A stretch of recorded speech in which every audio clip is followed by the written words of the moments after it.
The 17 News at Sunrise podcast is brought to you by Clinica Sierra Vista. Welcome back to the 17 News at Sunrise podcast, where we share your news on your schedule. Working in the spirit of the Golden Empire, this is 17 News at Sunrise.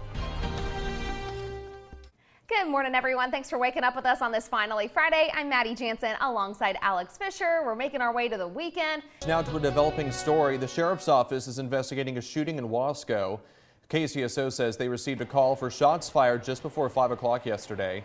They responded to 6th Place and Cedar Avenue, where they found a man who had been shot, his wounds described as major. A witness at the scene told 17 News the victim was conscious and talking before he was airlifted to the hospital. No word yet on a possible suspect. One person has died in a crash involving a car and a train in Shafter. The incident happened around 4:45 yesterday afternoon near Madera and Poplar Avenues. According to an Amtrak spokesperson, the train was traveling from Bakersfield to Oakland when it hit a vehicle that was on the tracks. None of the passengers, 73 of them on board, or crew members were hurt, but Kern County Fire says the driver of the vehicle died. Amtrak says it is working with local law enforcement on this investigation.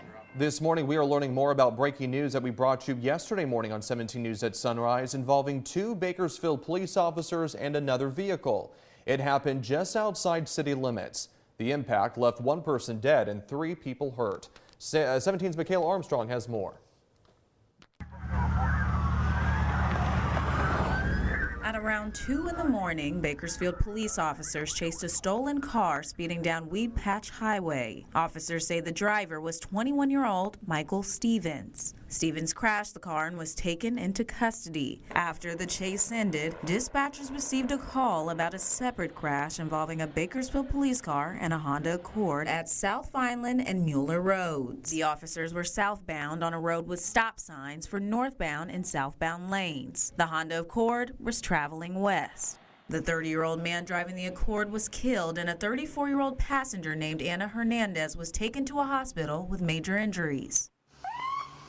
The 2 Bakersfield police officers were injured and taken to a nearby hospital with moderate to major injuries. The Highway Patrol is handling the investigation of the crash, and Officer Tomas Martinez says that the area is filled with 2-lane roads. It's not very well lit. There's not much traffic, so sometimes people tend to drive there as if there's no one else on the roadway. So because of the conditions, because of the darkness in the roadway and the condition of the roadway, sometimes we do get some crashes out there. This could have been a factor in the crash and speed if the officers were responding to assist in the chase of Stevens. Sometimes if they call for another unit to come assist, maybe they had a known last location, so they could possibly be what we call circulating the area, searching that area to see if they can locate that suspect. The officers involved in the crash are 23 and 24 years old.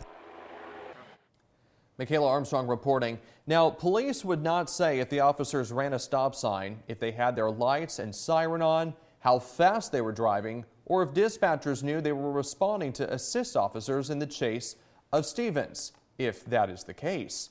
We have learned Ana Hernandez's family is working with a local law firm. You can read her father's statement and that of their attorney on our website, kget.com. Yesterday's accident happened in a very dangerous area of rural Kern County. It's a topic of an ongoing 17 News investigation. There have been 85 fatal accidents on the area's unlighted country roads in the last several years. The area is bordered by Highway 58 to the north, Bear Mountain Boulevard on the south, and Union Avenue on the west. We call it the Arvin Triangle. Most of the roads in the area are 2 undivided lanes. Most of the roads have little or no street lighting. Most of the intersections are controlled only by stop signs.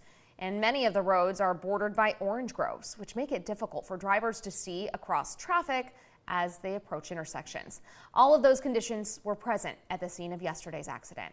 Through the California Public Records Act, 17 News has received a list of all fatalities in the area, and we're in the process of analyzing those wrecks and the streets on which they happened. We'll have a full investigation coming up in a few weeks. And there are new developments in the Rust movie set shooting. According to New Mexico authorities there, they've announced involuntary manslaughter charges against actor Alec Baldwin and a film crew member in connection with the deadly film set shooting in 2021. Baldwin, who's also a co-producer on the film, was pointing the pistol during rehearsals when the gun went off. killing cinematographer Helena Hutchins and wounding director Joel Souza. The DA said it's not clear how live ammunition wound up in the gun. Also facing involuntary manslaughter charges, the film's armorer, Hannah Gutierrez-Reed, who was in charge of the weapons on the set. The district attorney said she will formally file the charges before the end of the month. The Supreme Court announced it failed to find the leaker of the draft opinion overturning Roe v. Wade. All of this comes more than 8 months after the unprecedented leak. NBC's Bree Jackson is in Washington this morning with more. After a lengthy investigation, the Supreme Court says it's unable to conclusively identify who leaked the draft opinion published in Politico last May. The stunning leak revealing the High Court's plan to roll back abortion rights. This has never happened in American history, and the court may never be the same when it comes to the trust between the justices and all of their law clerks, because it has only been about trust. The Supreme Court marshal conducted the investigation, focusing on law clerks and permanent employees, checking their phones and browsing history, but still coming up short. I think they do want to get to an answer. The question of how they went about it and whether there was other steps that they could have taken, I think are fair questions to ask. Rise up for abortion rights! The leak set off nationwide protests from both sides of the abortion debate and served as a preview of the court's final ruling in June overturning Roe v. Wade. The only way to restore the protections of Roe is for Congress to pass a national law codifying the right to choose. No executive action will actually deal with that. Today, thousands will gather in Washington, D.C. for the annual March for Life rally. Organizers tell me the fight over abortion rights is not over. So at the march, our goal is to work for the day when abortion is unthinkable. This marks the first time the event will be held since the Supreme Court struck down Roe v. Wade. And when it comes to the leaked draft opinion, the Supreme Court marshal also says it was unlikely that the High Court's information technology systems were compromised. In Washington, I'm Bree Jackson for NBC News. Now to news from around the state this morning, and the search continues for the suspects who gunned down a family of 6 in the town of Goshen in Tulare County. It has been 4 days since the horrific cartel-style ambush of the Perez family inside their home early Monday. Tulare County Sheriff Mike Boudreau says the shooting appears to be tied to gangs and possibly drugs. Investigators believe it was not a random act of violence. 2 of the victims, a 16-year-old mother and her infant daughter, were shot at point-blank range. The TCSO, along with Drug Enforcement Agency and the Bureau of Alcohol, Tobacco, and Firearms, are fine-tuning their search for 2 people. And updating now on a story we brought you yesterday. A man rescued from a chimney earlier this week after running from police is back on the run this morning. Late Tuesday night, a man was freed from the chimney of a home on Camino Primavera in East Bakersfield thanks to efforts by the Kern County Fire Department and other agencies. After he was freed, he was taken to the hospital. The fire department informed Bakersfield Police Department about the man who was found in the chimney, and BPD said the man had been pulled over in a routine traffic stop earlier, but then fled officers. They could not find him during the foot chase. When BPD arrived to the hospital to question the man, they found he'd taken off yet again. BPD is not releasing his name at this time, but say he is not a public safety risk. We have some breaking news coming into our newsroom this morning. Google has announced it is cutting 12,000 jobs from its workforce.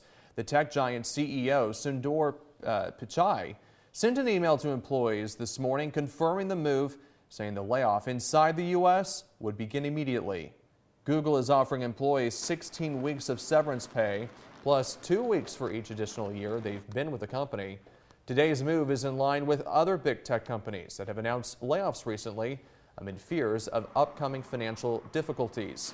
CNBC reported on Wednesday Google was deferring a portion of employees' year-end bonus checks until March or April of this year. Meanwhile, yesterday, Amazon began laying off 18,000 employees, while Microsoft announced plans to cut 10,000 jobs from its workforce. 5:35 is your time now, when the newly elected Speaker of the House, Kevin McCarthy, was back in Bakersfield yesterday, holding a meet and greet with his supporters at the Fox Theater. It was a true homecoming event, coming on the same day the U.S. hit its debt limit. Kicking off what is expected to be a battle for the new speaker in Washington. 17's political reporter Maddie Gannon has more.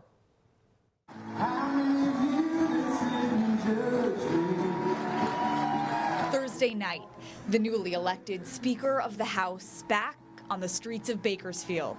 I am so appreciative that I would never have the opportunity to be Speaker of the House of Representatives if it wasn't for you. Speaking in front of a packed audience of supporters at Fox Theater, Speaker Kevin McCarthy making light of his 15-vote battle to get the gavel and crediting his perseverance to his roots. Anybody can win it on the first time.